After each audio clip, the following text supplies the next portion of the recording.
ये पुलिस की सैकड़ों गाड़ियां हैं और उन्होंने हमारे घर देहात के घरों को घेरे में ले लिया है और दीवारें भी गिरा रहे हैं। मैं उनके पास जाता हूँ अपनी गिरफ्तारी पे पेश करने के लिए। हजरात का शुक्रिया, आप तशरीफ़ ले आए। मैंने 2 दिन पहले एक टॉक की थी, तो उसके ऊपर काफ़ी सिलसिला चल पड़ा सोशल मीडिया पर, बहस तमीज़।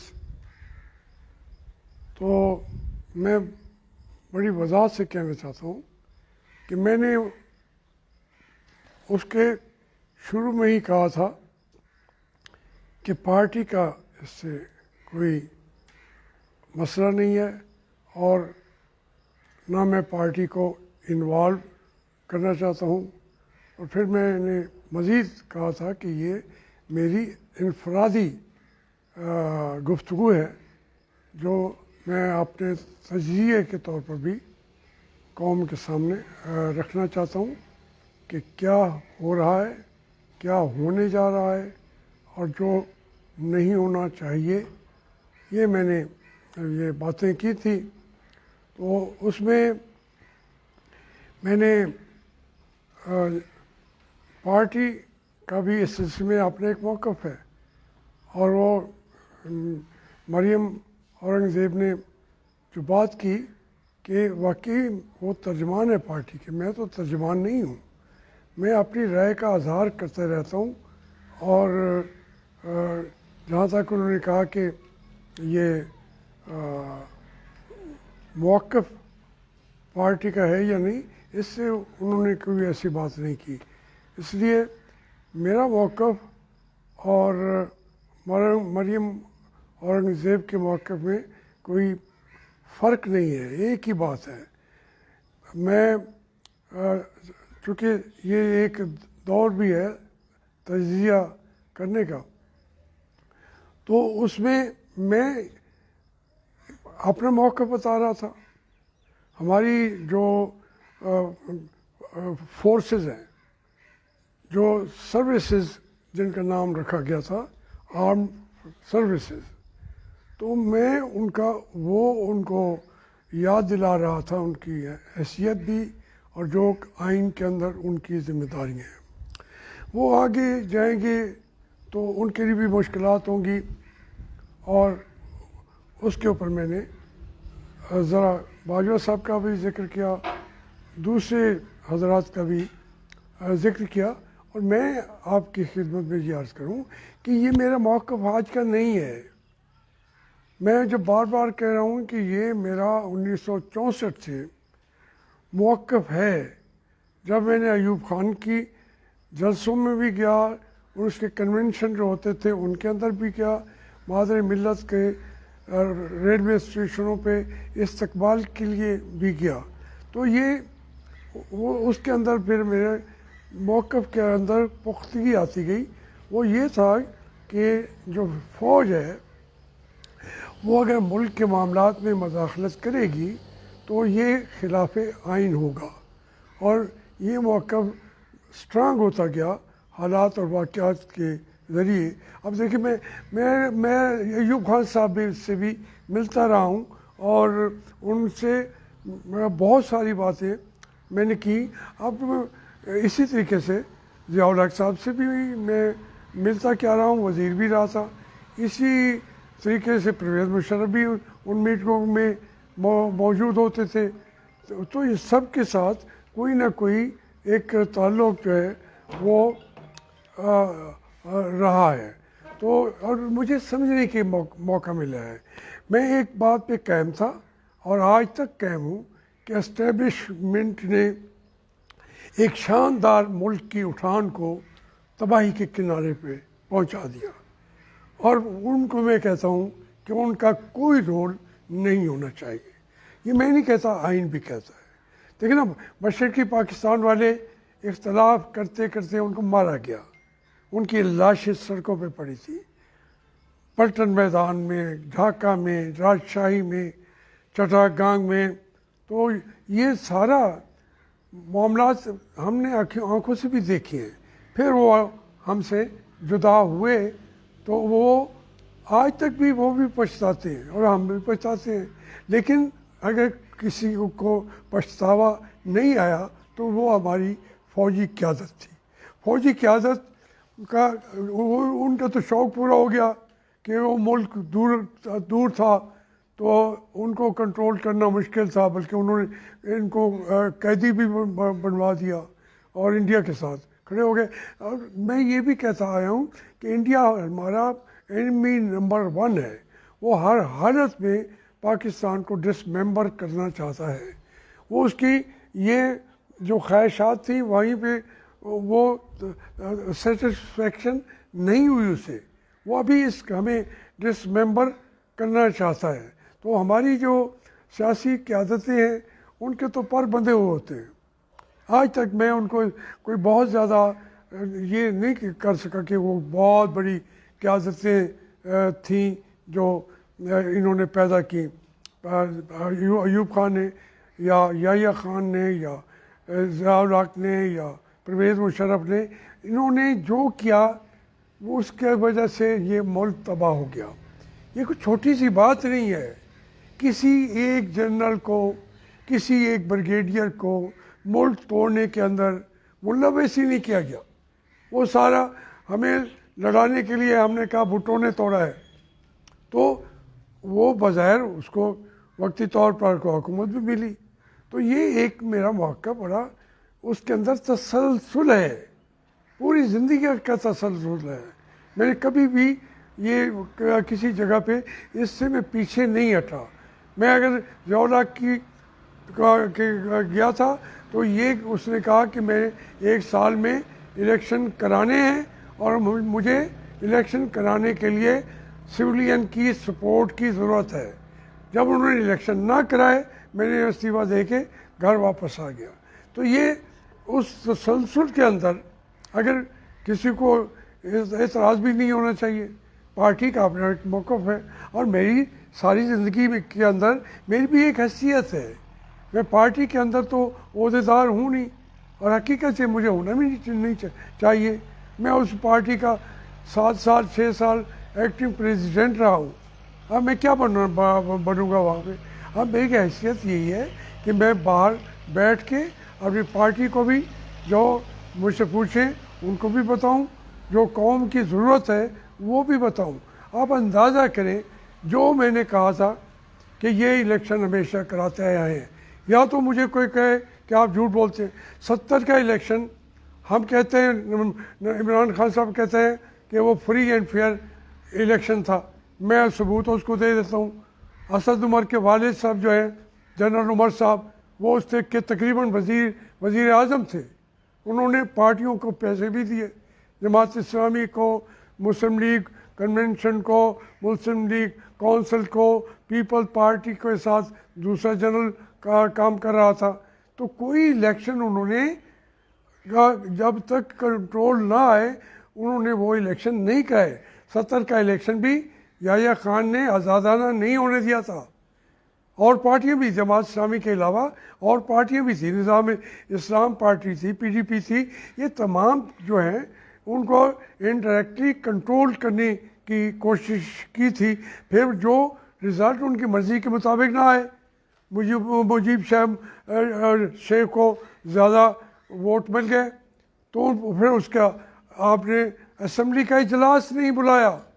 जब असम्बली को आपने नहीं बुलाया, एक लिहाज से तोड़ दिया, तो फिर पाकिस्तान टूट गया। आइन टूटा तो पाकिस्तान टूट गया। तो अब ये कहना कि वहाँ पे हम लोगों ने, लेकिन हम उसी साइड पे खड़े थे। हम जमात इस्लामी के साथ खड़े थे, हम भुट्टो साहब के साथ खड़े थे, हम बाशानी साहब के साथ खड़े थे, हम ऐसे मुर्शिद के साथ खड़े थे। तो ये एक ख्वाजा नाज़मुद्दीन वगैरह का तो दौर चला गया था, हुसैन शहीद सोहरावर्दी तो चले गए। तो इसलिए ये बातें मुझे कहने का हक है, जितना पाकिस्तान को मैं इसकी पूरी वाक़यात में हालात के अंदर बचपन से ही मुझे बड़ी बड़ी क़यादतों के साथ बैठने का मौका मिला, समझा मैंने। नूरुल अमीन का कोई नाम आप ले लें, तो इसलिए मैं उसी मौके पे कहूँ कि ये जो फौजी हैं, ख़ास तौर पे बाजवा साहब, इन्होंने बड़ी गंदी गेम की है, बड़ी गंदी, इतनी गंदी तो पिछड़ों की समझ में भी नहीं आती थी।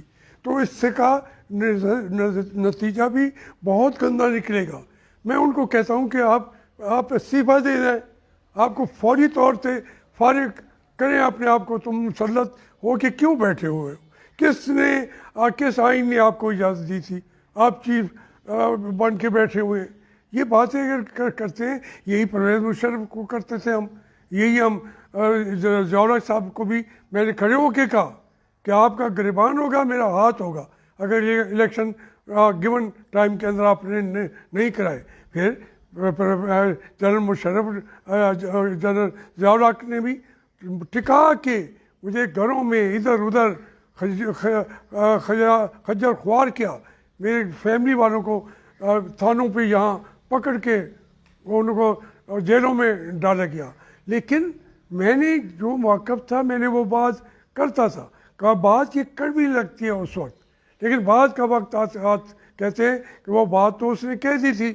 अब ये जो हम कौम को तमाशा दिखा रहे हैं, कौम को तो शायद कौम बेचारी होगी भी नहीं।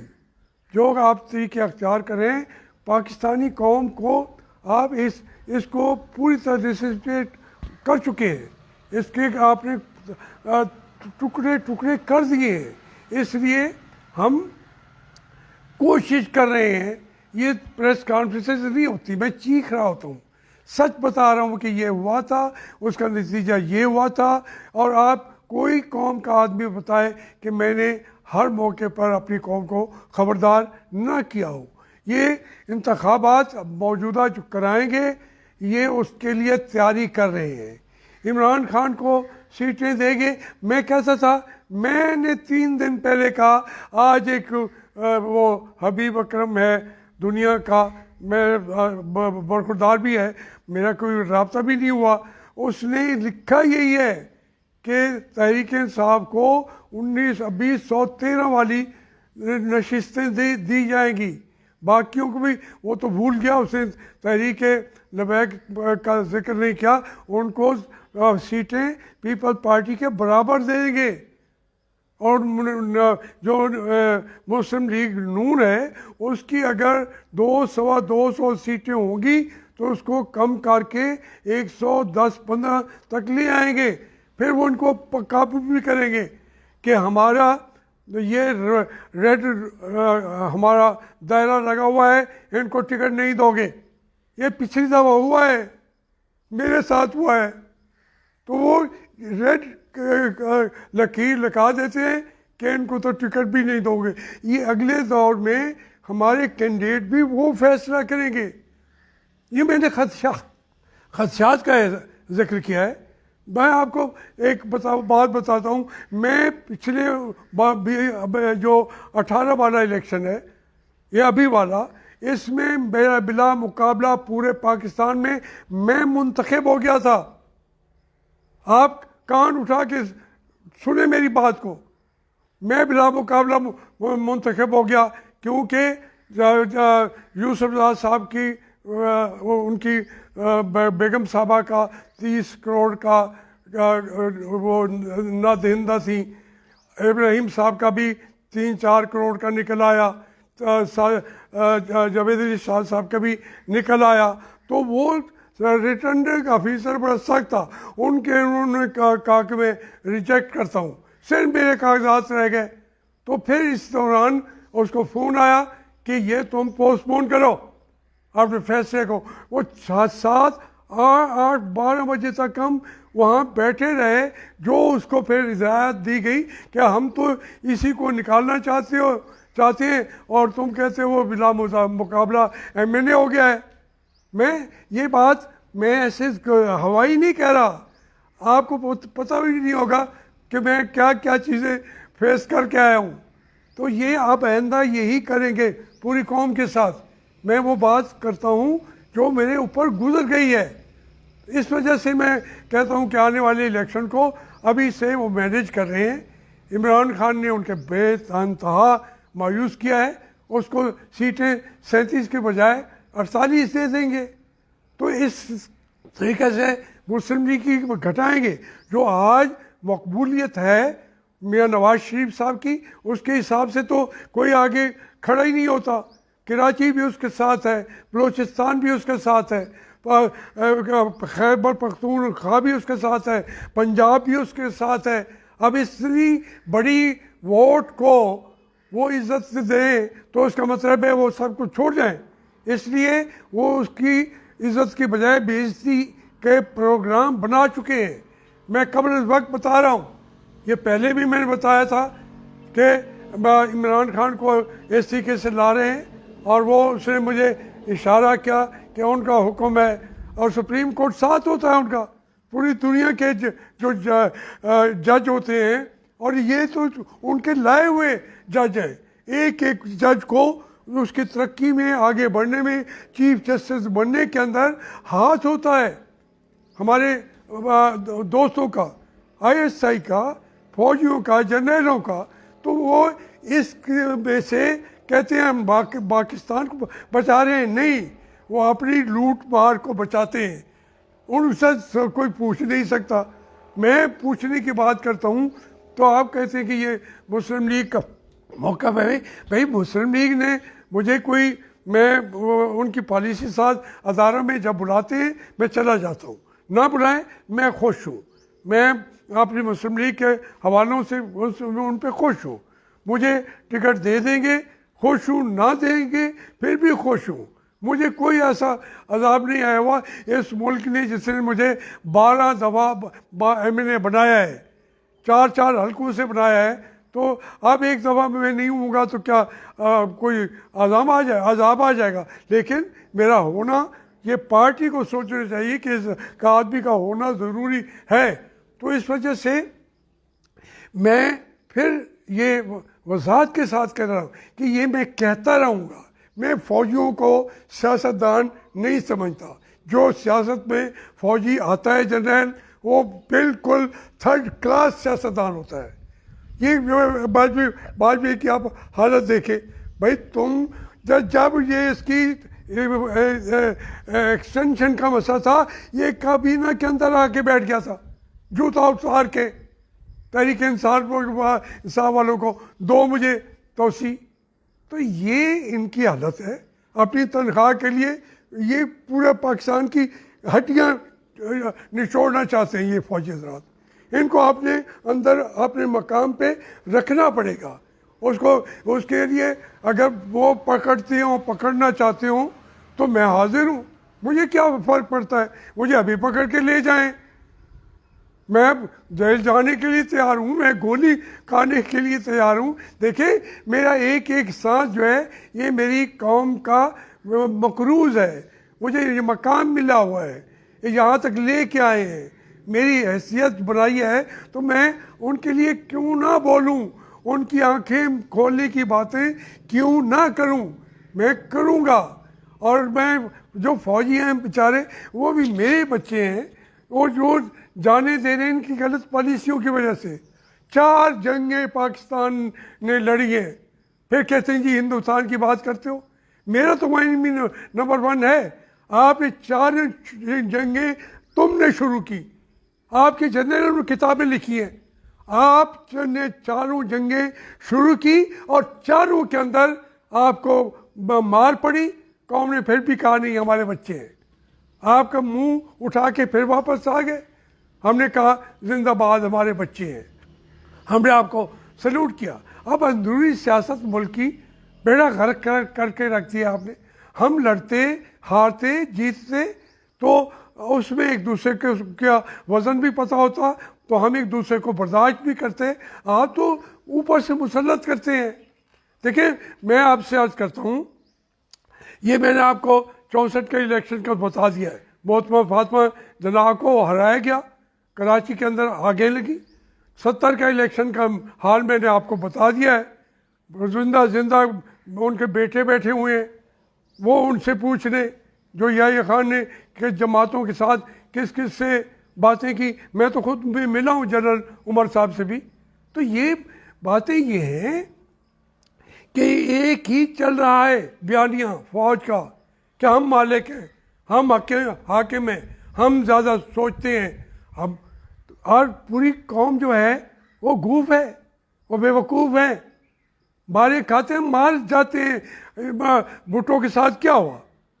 कत्ल हुआ, जान दी, फांसी पे चढ़ाया गया। बेनज़ीर के साथ क्या हुआ है? नवाज शरीफ के साथ क्या हुआ है? शहबाज शरीफ के साथ क्या हुआ है? हमजा शरीफ के साथ क्या हुआ है? मरियम के साथ क्या हुआ है? उनके वालिदैन माँ और बाप के साथ क्या हुआ है? ये चीज़ें जो सियासतदान उनसे एग्री नहीं करता उसको तो मारते हैं, निकालते हैं। तो मुझे बेशक मारें, मैं तो बड़ी आसान सी चीज़ हूँ। ना मेरा यहाँ घर पे कोई पहरेदार है, ना सड़क पे पहरेदार है। मुझे धमकियाँ देते रहे हैं, अब वो धमकियाँ नहीं देते तो मैं कहूँगा आज भी दी है कोई धमकी? नहीं दी। लेकिन मैं अपनी बात करूँगा। ये मेरी पार्टी ना रोकती है और ना ही उन्हें मुझे रोकना चाहिए, क्योंकि मैं अपने मौक़िफ़ के ऊपर डटा हुआ था। मियाँ नवाज शरीफ ने कहा कि मैं भी आपके मौक़िफ़ पर इंशाअल्लाह ये जंग लड़ूंगा, और उन्होंने लड़ के दिखा दी। मैंने कहा मियाँ साहब आप बीमार हैं, वो तो नहीं जानते, मुझे पता है कि आपको कितनी बीमारियाँ हैं, 60-70 बीमारियाँ हैं आपको। उन्होंने कहा मैं इसके बावजूद लड़ूंगा। मैंने कहा मियाँ साहब आगे गर्मियाँ आ रही हैं। उन्होंने कहा मैं जेल भी जाऊँगा। और लोग बातें करते हैं, मैं कहता हूँ वो वहाँ पे जाके हमारे ऊपर एहसान किया लंदन में जाके, वहाँ या तो जंग छोड़ देते या जिद्दोजहद का अमल छोड़ देते, वो उससे पहले से बढ़कर वो लड़ते हैं। एक कहना जी वो बाहर चले गए, वही लीडरों ने अपनी शक्लें बदल बदल के, कपड़े बदल बदल के जालिमों के हाथ से निकले हैं, और जो बाहर जाके उन्होंने अपने वतन के लोगों की आज़ादी की जंगें लड़ी हैं। वही मियाँ नवाज शरीफ कर रहा है। तो ये बातें करना आसान नहीं है। मैं इसलिए कर रहा हूँ कि आप देखें, मैं अगले 2-3 इलेक्शन जो है 85 का ज़ियाउल हक ने कहा पार्टी लेस होगा। उसका मतलब ये था कि सारे चुप करके बैठ जाएंगे और वो पीपल्स पार्टी बेचारी ख़त्म होगी। उसके अंदर उनके लोग आए नहीं, उन्होंने बाइकाट कर दिया था। इसलिए आज तक वो उसका गिला भी करते हैं। बात भी सही है कि शेख रशीद की कहाँ और कहाँ सैयद असगर अली शाह, तो ये बन क्या गई लीडरशिप, ये ज़ियाउल हक की वजह से हुआ। तो इसलिए ये सूरत हाल 85 में बहुत धांधली का इलेक्शन था। हमारे हलकों में धांधली नहीं थी, लेकिन जब आपने पार्टियों को सबको बंद कर दिया तो फिर वो पार्टी तो ज़ियाउल हक की बन गई। मुझे बुलाया कि आप भी शामिल हो मुल्तान में। मैंने कहा ज़ियाउल हक साहब मैं माजरत चाहता हूँ, आपका काम ये नहीं है, अब बस करें, आगे मुल्क को तोड़ने की तरफ ना ले जाएं। उन्होंने किया।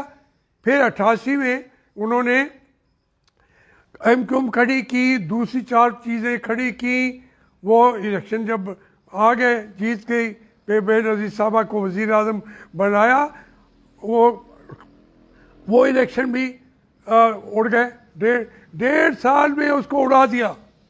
हम तो चलो खुश थे, हम तो उसके अपोजिशन थे, लेकिन उस बेचारी को जिसने अपने बाप का इंतकाम जमहूरियत के लिए ले लिया था, मैं तो उसको आज भी सलूट पे पेश करना चाहता हूँ। उसको मैं बिल्कुल उसको एक जिंदा शहीद समझता हूँ। उसने एक जंग लड़ी और किसी के सामने अपने आप को सर नहीं झुकाया उसे, फिर वो सर काट दिया उन्होंने। ज़ियाउल हक या परवेज़ मुशर्रफ फैसले कर रहा है, आप ना आए, आप मारी जाएंगी, आप ये करेंगी। भाई तुम हो कौन? ये सारे जो हैं अभी जिंदा हैं, पाकिस्तान में नहीं आते, बाहर बैठे हुए हैं। हालांकि यहाँ भी हुकूमत उनकी है, बिलवास्ता तौर पे उन्हीं की हुकूमत है। तो इसलिए मैं कंप्रोमाइज़ इस बात पे कर नहीं सकता। मैं इस मौक़िफ़ पे के पीछे चलता रहूँगा। ये नवाज़ शरीफ का बयानिया है, ये मैं बल्कि नवाज़ शरीफ साहब ने मेरे उस छोटे बयानिया को एक बहुत बड़ा एक तक़वियत बख्शी। जब वो बोलते थे, जो जिद्दोजहद कर रहे थे, मैं खुश हुआ। मेरी जान क्या 1000 जान भी जो है ऐसी जिद्दोजहद करने वाले आम कारकुन के लिए भी मैं कुर्बान करने के लिए तैयार हूँ। तो इसलिए हमें 85 में इन्होंने ये क्या, 88 में नहीं ये क्या। अच्छा, 90 का इलेक्शन IGI ने करवाया और ISI ने कराया। हमीद गुल भी ये बता चुके हैं। हमें इन्होंने, जो हम IGI के कैंडिडेट थे, 15-15 लाख हमें डेवलपमेंट के लिए दे दिया कि तुम जाके अनाउंस करोगे, टेंडर होने की ज़रूरत नहीं है, दूसरे दिन ईंटें डाल देंगे और वोट आपको वो दे देंगे। अब ये वहाँ पे पीपल पार्टी का क्या हशर होना था। हम IJI वाले उनकी सरपरस्ती में ही इलेक्शन लड़ रहे थे। यहाँ हमने धांधली नहीं की, लेकिन फ़ज़ा जो बनाई गई थी, जो ज़्यादा प्यारे थे। 88 में वो अपने सूबाई असम्बलियाँ हार गए, मगर वज़ीर बने बैठे थे, वो भी पंजाब में। ये हुकूमतें उनको दे दी गई, उनको हुकूमतें मिल गई जो जिसके नीचे हम इलेक्शन लड़ रहे थे।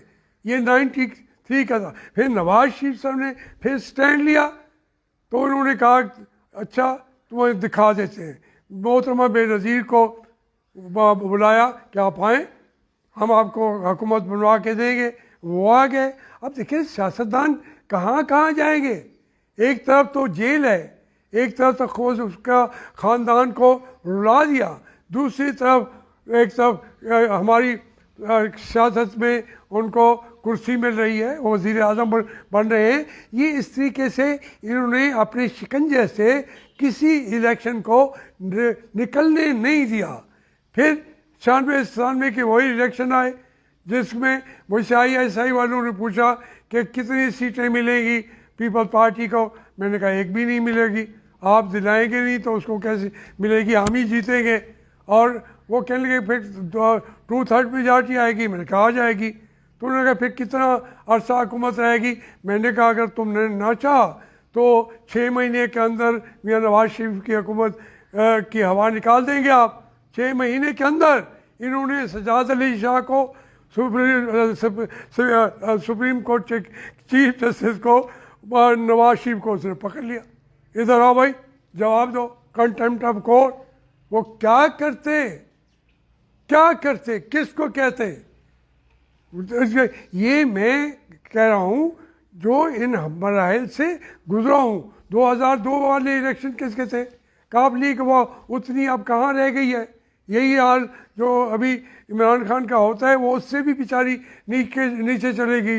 अपने घर की 3-4 सीटों के लिए ऊपर नीचे। मेरे नज़दीक बड़े कदावर लोग थे, बड़े कदावर बाप के बेटे थे। मैं चौधरी ज़हूरुल्लाह शहीद को आज भी शहीद कहता हूँ, लेकिन ये वो बेचारे हटते गए। फिर हम लोग जीत के आए, 2008 वाले में आ गए।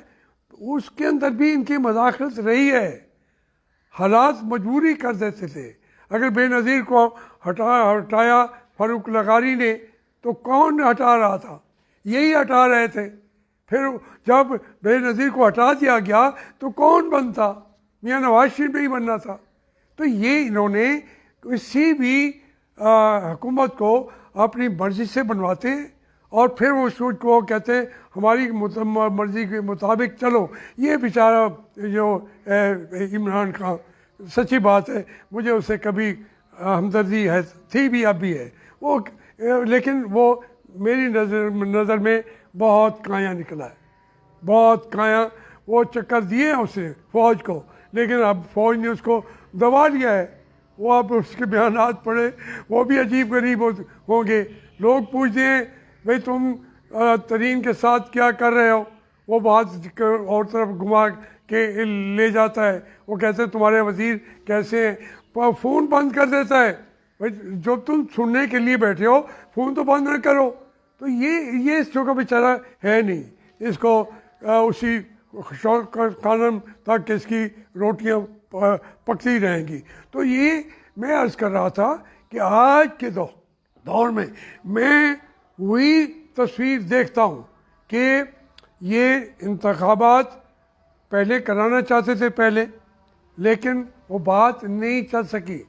इमरान खान जो है वो भी एक लिहाज से वहाँ तक नहीं जा सका। और सबसे बड़ी बात बताऊँ, मुझे पता नहीं है, मैं अंदरूनी बात नहीं चाहता, लेकिन तमाम अखबारात लिख रहे हैं कि मियाँ नवाज शरीफ नीचे नहीं आना चाहता।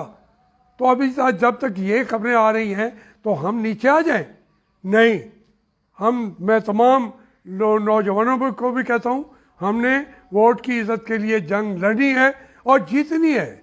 मुस्लिम लीग की तमाम क़यादतों का मैं उनके अहकामात मानने को तैयार हूँ, उनके साथ चलने के लिए मैं एक साइड पे आके बैठा हूँ, लेकिन मैं चलता रहूँगा। लेकिन मैं एक बात कहूँगा कि ये फैसले का अख्तियार जो है मैं पाकिस्तान की फ़ौज को नहीं देना चाहता, क्योंकि मैं उस फ़ौज को भी बचाना चाहता हूँ। ये उस फ़ौज को भी बनवा के ये फिर निकल जाएंगे, इनको परवाह भी नहीं होती।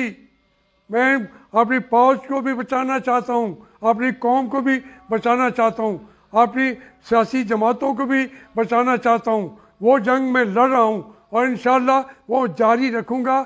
मैं पीछे हट के नहीं देखूँगा, खा मेरी एक सांस भी बाकी हो, एक सांस भी बाकी हो। मेरा जहाज यही है, मुझे पता है, मुझे अल्लाह ताला इसी में ही सुरखरू करेगा।